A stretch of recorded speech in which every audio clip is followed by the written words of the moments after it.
Miss ಏನೋ ಮಾತಾಡ್ಬೇಕಂತ ಕರೆದ್ರಿ ನೀವು ಹಿಂಗೆ ಸುಮ್ಕಿದ್ರೆ ನಾನೇನು ಮಾತಾಡೋದು ಗೊತ್ತಾಯ್ತಲ್ಲ. ಮಾತಾಡಬೇಕು ಅಂತ ಕರೆದಿದ್ದೇನೋ ನಿಜ, ಆದರೆ ಸುಮಾ ಹೀಗೆ ದಿಢೀರಂತ ಹೇಳ್ದೆ ಕಾಲ್ ಮಾಡಿಬಿಡ್ತಾಳೆ ಅಂತ ಅಂದ್ಕೊಂಡಿರಲಿಲ್ಲ.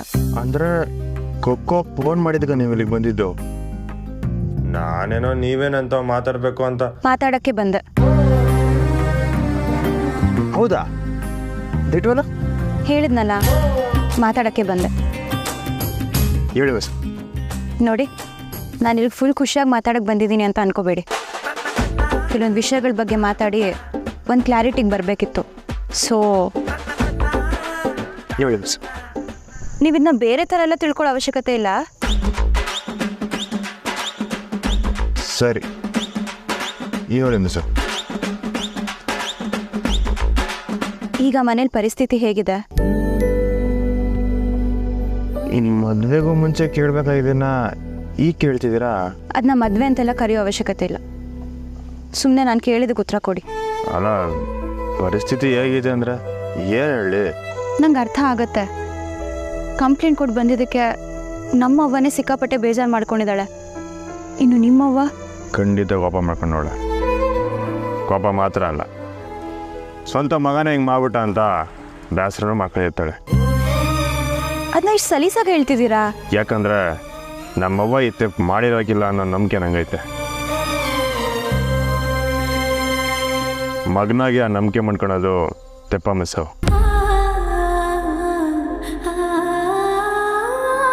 ಚಿಕ್ಕ ವಯಸ್ಸಿಂದ ನನ್ನ ಸ್ನೇಹಿತರೆಲ್ಲ ನೀನು ಬಿಡಪ್ಪ ಬಂಗಾರಮ್ಮನ ಮಗ, ನಿಂಗೇನು ಕಷ್ಟ ಅಂತ ಹೇಳೋರು.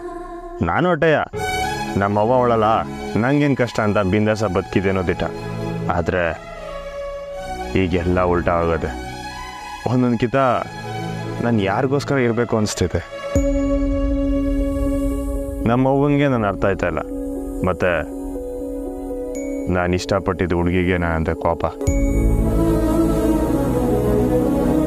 ಜೋರಾಗಿ ಹತ್ತು ಮನ್ಸಿನ ಆಗ್ರಹ ಮಾಡ್ಕೊಳ್ಳೋಣ ಅನ್ಕೊಂಡ್ರೆ ಚಿಕ್ಕ ವಯಸ್ಸಿಂದ ಹುಡುಗ ಅಳ್ಳಂಗಿಲ್ಲ ಅಂತ ಕೇಳ್ಕೊಂಡು ಬೆಳೆದ್ಬಿಟ್ಟೆ. ಈಗ ಅದಕ್ಕೂ ಧೈರ್ಯ ಸಾಲ್ತಿಲ್ಲ. ಬಿಡಿ, ನೀವೇನೋ ಹೇಳ್ಬೇಕು ಅಂತ ಬಂದರೆ ನಾನು ಏನೋ ಹೇಳ್ಬಿಟ್ಟೆ. ಸಾರಿ ಮಿಸ್ಸು. ನೋಡಿ ಶ್ರೀ, ನೀವು ನಿಮ್ಮ ಅವ್ವ ಇದನ್ನೆಲ್ಲ ಮಾಡಿಲ್ಲ ಅಂತ ಅಂದ್ಕೊಳ್ಳೋದ್ರಲ್ಲಿ ತಪ್ಪೇನಿಲ್ಲ. ಅದೇ ನಿಜ ಆಗಲಿ ಅಂತ ನನಗೂ ಬೇಡ್ಕೋಬೇಕು ಅಂತ ಅನಿಸುತ್ತೆ. ಆದರೆ ನಿಜ ಎಲ್ಲರೂ ಕಣ್ಮುಂದೆನೇ ಇದೆ. ಮಾರನ ಕಳಿಸಿ ಬೆಂಕಿ ಹಚ್ಚಿರೋದು ನಿಮ್ಮ ಅವ್ವನೇ, ತಪ್ಪು ಮಾಡಿರೋದು ನಿಮ್ಮ ಅವ್ವನೇ.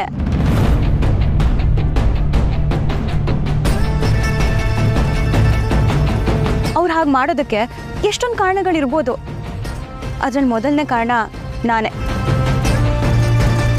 ನನ್ನ ಜನ್ಮ ದ್ವೇಷಿಯಾಗಿ ನೋಡೋ ನಿಮ್ಮ ಅವ್ವನ ಮನೆಗೆ ನಾನು ಹೇಗೆ ಬರಲಿ? ನಮ್ಮ ಬದುಕನ್ನೇ ಧ್ವಂಸ ಮಾಡಬೇಕು ಅಂತ ಕಂಕಣ ಕಟ್ಟು ನಿಂತವ್ರ ಮನೆಗೆ ನಾನು ಹೇಗೆ ಬರಲಿ ಶ್ರೀ? ನೀವೇ ಹೇಳಿ. ಮಿಸ್, ನೀವು ಅಂದ್ಕೊಂಡಿದ್ದೆಲ್ಲ ದಿಟ್ಟ ಅಲ್ಲ. ನಮ್ಮವ್ವ ನೋಡಿ, ನಿಮ್ಮ ಹತ್ರ ವಾದ ಮಾಡೋ ಮೂಡಲ್ಲಿ ನಾನಿಲ್ಲ. ನಮ್ಮ ಅವ್ವಂಗಂತೂ ಇದು ಅರ್ಥ ಆಗಲ್ಲ. ನಿಮಗೂ ಅರ್ಥ ಮಾಡಿಸೋ ಕಷ್ಟ ಕೊಡಬೇಡಿ. ಮೊದಲೇ ನಮ್ಮ ಅವ್ವನ ಆರೋಗ್ಯ ನನ್ನಿಂದನೇ ಹಾಳಾಗಿದೆ ಅನ್ನೋ ಗಿಲ್ಟಲ್ಲಿ ನಾನಿದ್ದೀನಿ. ಎಲ್ಲದಕ್ಕೂ ನೀವೇ ಕಾರಣ ಅಂತ ಯಾಕೆ ಅನ್ಕೋತೀರಾ? ಯಾಕೆಂದ್ರೆ ಅದೇ ನಿಜ. ಈಗೇನಾದರೂ ನಾನು ಹಠ ಮಾಡಿ ನಿಮ್ಮ ಮನೆಗೆ ಬರಲ್ಲ ಅಂತ ಹೇಳಿದ್ರೆ ಅವಂಗೆ ಇನ್ನಷ್ಟು ಬೇಜಾರಾಗತ್ತೆ. ಅದರಿಂದ ಅವಳ ಆರೋಗ್ಯ ಇನ್ನಷ್ಟು ಕೆಡತ್ತೆ. ಹಾಗಾಗಕ್ಕೆ ನಾನು ಬಿಡಲ್ಲ. ನೀವು ಕಂಪ್ಲೇಂಟ್ ಕೊಡೋಕ್ಕೆ ನಾನೇ ಕುಮ್ಮ ಕೊಟ್ಟಿದ್ದು ಅಂತ ಅವ್ವ ತಿಳ್ಕೊಂಡಿದ್ದಾಳೆ. ನಿಜ ಹೇಳಿ, ನೀವು ನನ್ನ ಮೆಚ್ಚೋದಕ್ಕೆ ನಿಮ್ಮ ಅವ್ವನ ವಿರುದ್ಧ ಕಂಪ್ಲೇಂಟ್ ಕೊಟ್ರಾ? ದಿಟವೂ ಇಲ್ಲ ಮಿಸ್ಸು. ನೀವು ನಾನು ಒಪ್ಕೊಳ್ಳೋಕ್ಕೆ ನಾನು ಸುಳ್ಳು ಹೇಳಿದ್ದೇನೋ ದಿಟ. ಆದರೆ ಈಗ ನಿಮ್ಮ ಮುಂದೆ ನಿಂತಿರೋ ಕಂಡು ನಿಮ್ಮ ಮೆಚ್ಚಕ್ಕೆ ಯಾವತ್ತೂ ಸತ್ಯನೇ ಹೇಳ್ತಾನೆ. ನೀವು ಯಾವತ್ತಿಗೂ ಹೀಗೆ ಇರ್ತೀರಾ ಅಂತ ನಂಬೋ ಧೈರ್ಯ ನನಗಿಲ್ಲ. ಯಾಕೆ ಮಿಸ್ಸು ಹಿಂಗೆ ಅಂತಿದ್ದೀರಾ? ಯಾಕೆ ಅಂದರೆ ನೀವು ನಡ್ಕೊಂಡಿರೋ ರೀತಿನೇ ಹಂಗೆ. ಒಂದ್ಸಲ ನನ್ನ ಜಾಗದಲ್ಲಿ ನಿಂತು ಯೋಚನೆ ಮಾಡಿ. ಎಲ್ರೂ ಕಣ್ಗೂ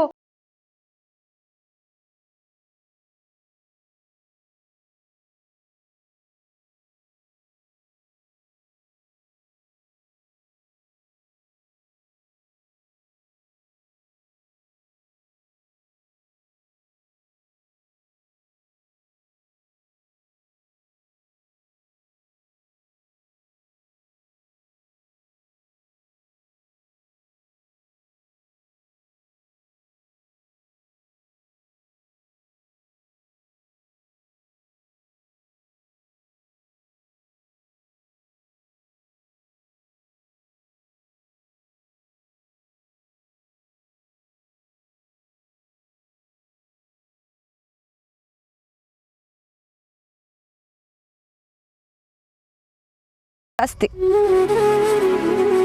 ನಾನೇನಾದ್ರೂ ತಗ್ಗಿ ಬಗ್ಗಿ ನಡ್ಕೊಂಡು ಅವ್ರು ಹೇಳಿದಕ್ಕೆಲ್ಲ ಹ್ಞೂ ಸರಿ ಅಂತ ಅನ್ಕೊಂಡಿದ್ದಿದ್ರೆ ಇಷ್ಟೊತ್ತಿಗೆ ಆ ರಾಜಿ ನಮ್ಮನ್ನ ಬೀದಿ ಪಾಲ್ ಮಾಡಿರ್ತಿರ್ಲು. ಆಗ ಯಾವ ಜನನೂ ನಮ್ಗೆ ಸಹಾಯ ಮಾಡಕ್ ಬರ್ತಿರ್ಲಿಲ್ಲ. ಪಾಪ ಒಳ್ಳೆಯವರು, ಆದ್ರೆ ಬೀದಿಗೆ ಬಿದ್ದಿದ್ದಾರೆ ಅಂತ ಹೇಳಿ ಮುಂದೆ ಹೋಗ್ತಾ ಇರ್ತಾರೆ. ಅಷ್ಟೆಲ್ಲ ಕಟುವಾಗಿದ್ದೋಳು.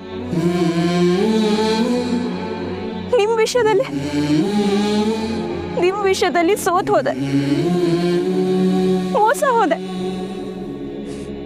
ಎಕ್ಸಾಮ್ ಬರೆಯಕ್ಕಾಗ್ದೆ, ಕನ್ಸೆಲ್ಲ ಮಣ್ಣು ಪಾಲ್ ಮಾಡ್ಕೊಂಡು ನಿಂತಿದ್ರು. ಎಲ್ರೂ ಕಣ್ಣಲ್ಲೂ ನಾನೇ ಕೆಟ್ಟವಳು ಅಲ್ವಾ?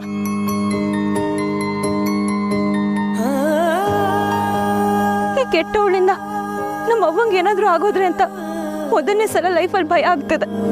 ನನ್ನಿಂದ ನಮ್ಮ ಅವ್ವಂಗೆ ಏನೂ ಆಗ್ಬಾರ್ದು.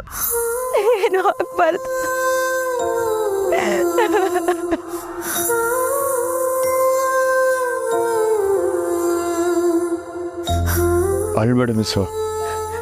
ನಾನು ನಮ್ಮ ಅವ್ವಂಗೋಸ್ಕರ ಏನ್ ಬೇಕಾದ್ರೂ ಮಾಡ್ತೀನಿ ಶ್ರೀ. ನಿಮ್ಮ ಅವ್ವನ ಕಾಲಿಗೆ ಬೀಳ್ಬೇಕಾ? ನಿಮ್ನ ಗಂಡ ಅಂತ ಒಪ್ಕೋಬೇಕಾ? ನಾನು ಎಲ್ಲದಕ್ಕೂ ರೆಡಿ.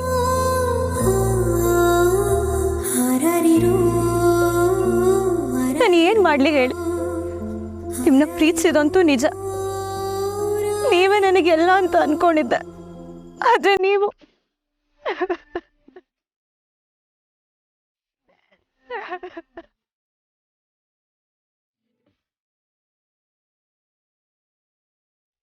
ಅನ್ಬಿಡಿ ಮಿಸ್ಸು.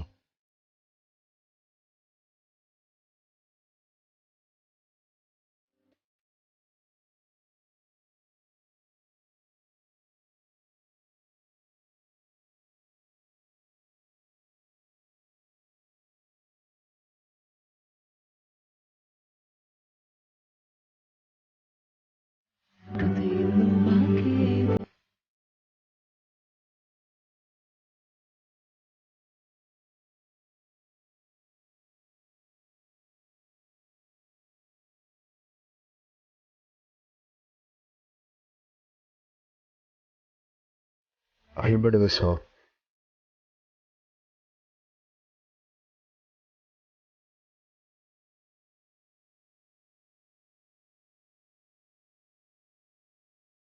ನಾನು ನಿಮ್ಮನ್ನ ಇಲ್ಲಿ ಕರೆದಿದ್ದು ಇನ್ಮೇಲಿಂದ ನಾನು ನಿಮಗೂ ಮತ್ತೆ ನಿಮ್ಮ ಅವ್ವಂಗೂ ಇಷ್ಟ ಆಗೋ ರೀತಿಲಿ ನಡ್ಕೋತೀನಿ ಅಂತ ಹೇಳಕ್ಕೆ.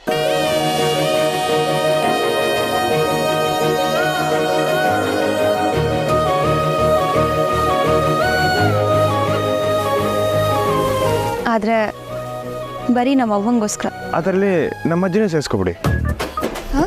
ನೀವು ನಿಮ್ಮ ಅವ್ವಂಗೆ ಖುಷಿ ಆಗ್ಬೇಕಂತಲ್ವೇ ನಮ್ಮ ಮನೆಗೆ ಬರೋ ಒಪ್ಕೋತಿರೋದು. ಆದರೆ ನೀವು ನಮ್ಮ ಮನೇಲಿ ಇರಬೇಕೋ ಇರಬಾರ್ದು ಅನ್ನೋದನ್ನ ತೀರ್ಮಾನ ಮಾಡೋದು ನಮ್ಮಜ್ಜಿ. ನಮ್ಮಜ್ಜಿ ಏನು ಹೇಳಿದ್ರು ಗೊತ್ತಾ? ಹೇಗೂ ನಾಳೆ ಗೌರಿ ಹಬ್ಬಕ್ಕೆ ಬರ್ತಾವ್ರೆ, ಆಗ್ಲೇ ಪರೀಕ್ಷೆನೂ ಶುರುವಾಗ್ಬಿಡ್ಲಿ. ನಮ್ಮ ಅಜ್ಜಿ ಮಾಡ್ಕೋ ಪರೀಕ್ಷೆಯಲ್ಲಿ ನೀವು ಪಾಸ್ ಆದ್ರೆ ನಮ್ಮ ಅವ್ವ ಕೂಡ ನಿಮ್ಮ ಮನೆಯಿಂದ ಕಳ್ಸಂಗಿಲ್ಲ. ಇರಲಿ, ನಾನು ಈ ಸವಾಲನ್ನು ಎದುರಿಸ್ತೀನಿ. ನಾನು ಒಳ್ಳೆ ಸೊಸೆ ಅನ್ನೋದನ್ನ ಪ್ರೂವ್ ಮಾಡ್ತೀನಿ. ಇದರಿಂದ ನಮ್ಮ ಅವ್ವಂಗೂ ಖುಷಿ ಆಗತ್ತೆ, ಅವಳ ಆರೋಗ್ಯನೂ ಸ್ವಲ್ಪ ಸುಧಾರಿಸತ್ತೆ.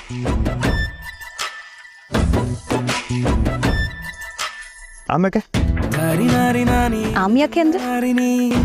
ಅಂದ್ರೆ ನಿಮ್ಮ ಅವ್ವಂಗೆ ಆರೋಗ್ಯ ಸುಧಾರಿಸ್ಕೊಂಡು ಮ್ಯಾಕೆ ಅಲ್ಲ ಸುಮ್ಕೆ ಹಂಗೆ ಕೇಳಿದೆ.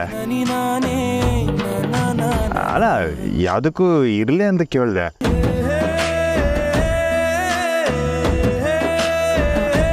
ಸಮಯ ಆಯಿತು, ನಾ ಹೊರಡ್ತೀನಿ. ನಾನೇ ಬಿಡ್ಲ? ಪರವಾಗಿಲ್ಲ, ನಾನು ನನ್ನ ಗಾಡೀಲಿ ಬಂದಿದ್ದೀನಿ, ನಾನೇ ಹೋಗ್ತೀನಿ. ನಾಳೆ ನಿಮ್ಮ ಮನೆಗೆ ಬರ್ತೀನಿ. ಸಾರಿ, ಬರ್ತೀವಿ.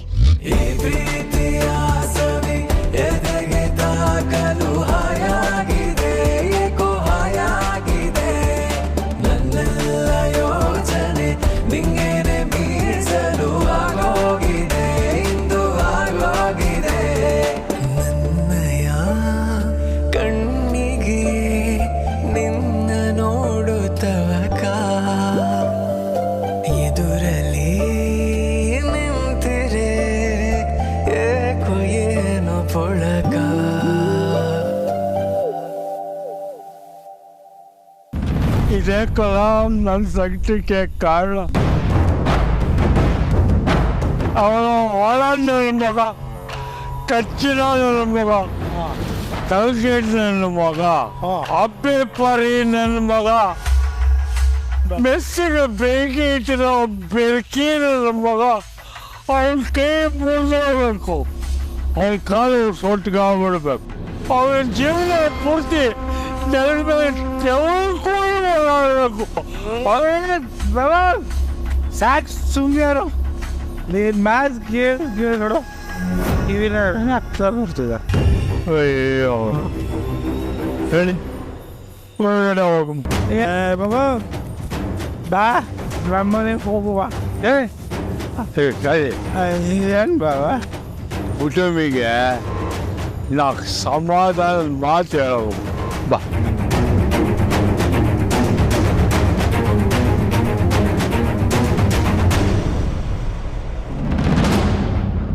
ಪುಟಮಿ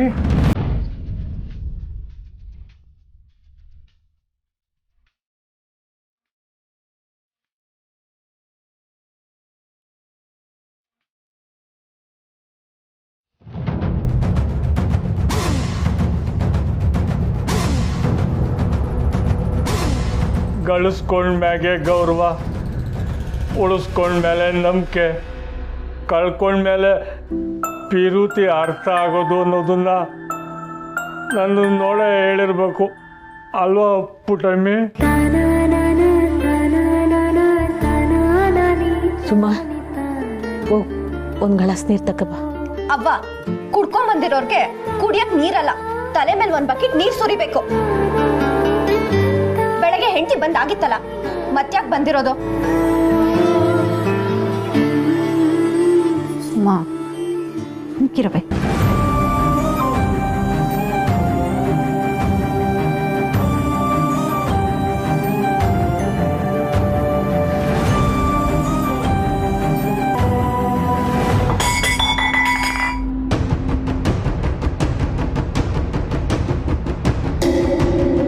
ನನ್ನನ್ನು ಕ್ಷಮಿಸ್ಬಿಡು ಪುಟಮ್ಮಿ. ಕ್ಷಮಿಸೋದೆಲ್ಲ ಸಂಬಂಧ ಉಳಿಸ್ಕೊಳ್ಳೋರ್ತವ, ಬೇಡ ಅಂತ ಬಿಟ್ಟು ಓದೋರ್ತವಲ್ಲ. ಹೀಗ್ಯಾಕ ಮಾತು? ನೇಹ ಹೇಳ್ದಂಗೆ ಇದಕ್ಕೆಲ್ಲ ಮೂಲ ನಾನೇ. ನಾನು ನಿನ್ನ ಕುತ್ತಿಗೆ ತಾಳಿ ಕಟ್ಟಿದ ತಪ್ಪಿಗೆ ನೀನು ಅನುಭವಿಸೋ ಹಂಗಾಯ್ತು. ಇದೆಲ್ಲ ಗೊತ್ತಿರದೆ ನೀವು ಬಂದಿಸೆ ಹೇಳಿದಾಗಿದ್ರೆ ನೀವಿನ್ನು ಒಳ್ಬೋದು. ಯಾಕೋ ನನ್ನ ದೊಡ್ಡ ಮಗಳು ನನ್ನ ಮೇಲೆ ಕೋಪಿಸ್ಕೊಂಬಿಟ್ಟವಳೆ. ನೀನೇನು ಯೋಚನೆ ಮಾಡಬೇಡ ಪುಟಮ್ಮಿ. ಮೆಸ್ಸಿಗೆ ಬೆಂಕಿ ಇಟ್ರಲ್ಲ, ಅವ್ರ ಕೈ ಬಿದ್ದೋಯ್ತದೆ. ಅಲ್ಲಲ್ಲ, ಸುಟ್ಟೋಯ್ತದೆ. ನಮ್ ಸ್ನೇಹ ಕೈಗೆ ಬಂದ್ರೆ ಅವಳ ಮಾತಲ್ಲ ನೀವು ಸುಟ್ಟೋಗ್ತೀರಾ. ಮೊದ್ಲು ಇಲ್ಲಿಂದ ಜಾಗ ಖಾಲಿ ಮಾಡಿ. ನೀವು ನನ್ನ ಮೇಲೆ ಕೋಪನ ಸಹನ? ನಾನ್ ಸಹನ ಅಲ್ಲ, ಸುಮಾ. ಬೈ ನೀವು ಬೈ. ಚಿಕ್ಕವ್ರ ಬಾಯಲ್ಲಿ ಬಯಸ್ಕೊಂಡ್ಮೇಲಾದ್ರೂ ನನ್ನ ಪಾಪಕ್ಕೋಸಿ ಪ್ರಾಯಶ್ಚಿತ್ತ ಸಿಕ್ಲಿ.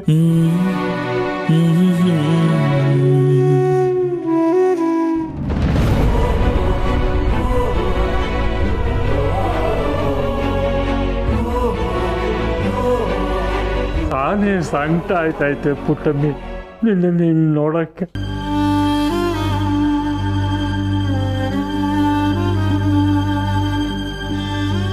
ನಿನ್ನ ಕಣ್ಣಲ್ಲಿ ಕಣ್ಣಿಟ್ಟು ನೋಡಕ್ ಧೈರ್ಯ ಸಲ್ದೆ ಹೊಸಿ ಕುಡ್ಕೊಂಬಂದಿವ್ನಿ.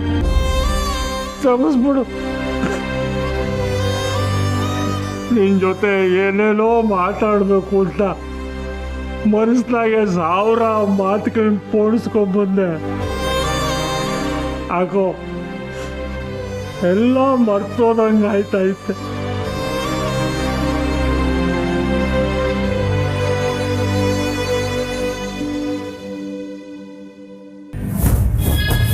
ಬಲ್ಲನ್ ಮಗ ಮಾವ ಬತ್ತಳಿಕೆಯಲ್ಲಿ ಎಂತ ಮಾತು ಮಾಡ್ಕವನ.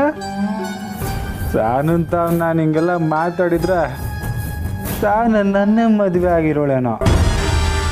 ಆದರೂ ಮಾವ ಪುಟ್ಟಕ್ಕನ ಮ್ಯಾಗ ಇಟ್ಟೊಂದು ಪ್ರೀತಿ ಮಡ್ಗವನೆ ಅಂತ ಗೊತ್ತೇ ಇರಲಿಲ್ಲ.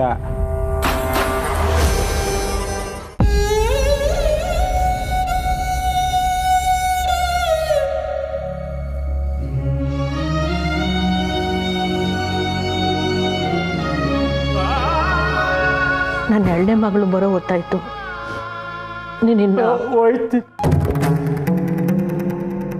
ಆದರೆ ನೋಡ್ತಾ ಇರೋ ಪುಟಮೆ, ಮೆಸ್ಸಿಗೆ ಬೆಂಕಿ ಇಡ್ರಲ್ಲ, ಅವ್ರ ಕೈ ಬಿದ್ದೋಯ್ತದೆ. ಬಾಯಿ ಒಂದು ಕಡೆ ಹಾಕೋತದೆ. ತಿನ್ನಕ್ಕೆ ಅನ್ನ ಸಿಗಲ್ಲ, ಕುಡಿಯೋಕ್ಕೆ ನೀರು ಸಿಗಲ್ಲ, ರಕ್ತ ಖಾರಿ ಖಾರಿ ಇರ್ತಾಯಿರ್ತಾರೆ. ಇದು ನನ್ನ ಶಾಪ ತಟ್ಟದೆ ಅವ್ರಿಗೆ. ಆಯ್ತು, ಹೇಳಿದ್ದಾಯ್ತಲ್ಲ, ಇನ್ನು ಹೊರಡು. ಬರ್ತೀನಿ. ತಂದಾಕಿರಿ.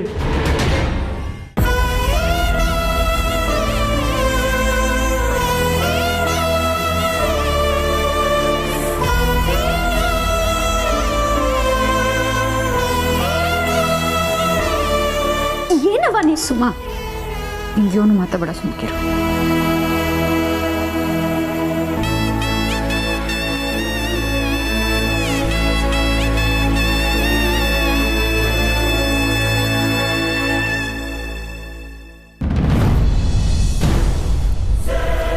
ನನಗೆ ಯಾಕೋ ಮಾರ ಈ ಕೆಲಸ ಮಾಡಿಲ್ಲ ಅನಿಸ್ತಾ ಇದೆ ಕಣ್. ನನಗೂ ಇದಕ್ಕೂ ಏನೂ ಸಂಬಂಧ ಇಲ್ಲ ಸರ್. ಅದು ನನಗೂ ಗೊತ್ತು ಕಣಲ್ಲಿ. ಆದರೆ ಒಂದು ವಿಷಯ, ಇದನ್ನು ನೀನೇ ಮಾಡಿದ್ದು, ಬಂಗಾರಮ್ಮ ಹೇಳಿ ಮಾಡಿಸಿದ್ದು ಅಂತ ಒಂದೇ ಒಂದು ಸುಳ್ಳು ಹೇಳ. ಆ ಪೊಲೀಸಪ್ಪ ಮಾರನ್ನ ತೆಪ್ಪೊಪ್ಕೊ ಅಂತವನಂದ್ರೆ ನೆಸ್ಸಿಗೆ ಬೆಂಕಿ ಹಚ್ಚಿರೋ ಕೆಲಸದಾಗೆ ಅವನು ಸಾಮೀಲಾಗವನಂತಲೇ ಅರ್ಥ. ಅವನ್ನ ಸಿಕ್ಕಾಕ್ಸ್ಬೇಕು ಅಂತಲೇ ಈ ಕೆಲಸ ಮಾಡವ್ರೆ. ಆ ಎಸ್ಐಗೆ ಬೆಂಕಿ ಹಾಕೋಕ್ಕೆ ಕುಮ್ಮಕ್ ಕೊಟ್ಟವ್ರು ಯಾರಿರ್ಬೋದು?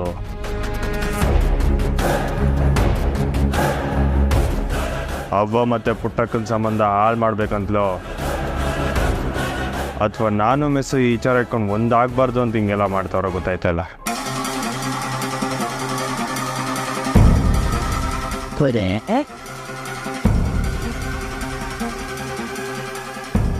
ಏನ್ ಮನೆ ಹಂಗೆ ಯೋಚಿಸ್ತಿದ್ಯಾ? ನನಗೂ ಇದಕ್ಕೂ ಏನೂ ಸಂಬಂಧ ಇಲ್ಲ ಸರ್. ಅದು ನನಗೂ ಗೊತ್ತು ಕಣಲ್ಲಿ. ಆದರೆ ಒಂದು ವಿಷಯ, ಇದನ್ನು ನೀನೇ ಮಾಡಿದ್ದು, ಬಂಗಾರಮ್ಮ ಹೇಳಿ ಮಾಡಿಸಿದ್ದು ಅಂತ ಒಂದೇ ಒಂದು ಸುಳ್ಳು ಹೇಳ. ಅಥವಾ ಈ ತಾಂಡವೇ ನನ್ನ ಮ್ಯಾಗ ಗೂಬೆ ಕೂರ್ಸೋಕ್ಕೆ ಏನೋ ಮಾಡೋಣ. ಅಣ್ಣ, ಕಾಕಿ ಹಾಕ್ಕೊಂಡು ಈ ಮಾತು ಹೇಳಬಾರ್ದು, ಆದರೆ ಮಾಡಿರ್ಬೋದಣ್ಣ. ಗೊತ್ತಿತ್ತು ಹಿಂಗೆ ಆಗಿರ್ತೈತೆ ಅಂತ. ಆ ಪೊಲೀಸ್ ಅಪ್ಪನ ನೋಡ್ತಿದ್ರೆ ಒಳ್ಳೆ ಗುಂದೊಂದು ಥರ ಕಾಣ್ತಿರ್ಲಿಲ್ಲ. ನಮ್ಮನ್ನೆಲ್ಲ ಇಟ್ಟೊಂದು ಸಂಕಟ ಅವಮಾನ ಪಡಂಗೆ ಮಾಡಿದ್ನಲ್ಲ, ಅವನ್ನ ಮಾತ್ರ ಸುಮ್ಕೆ ಪಡಕ್ಕಿಲ್ಲ ಅಜ್ಜಿ.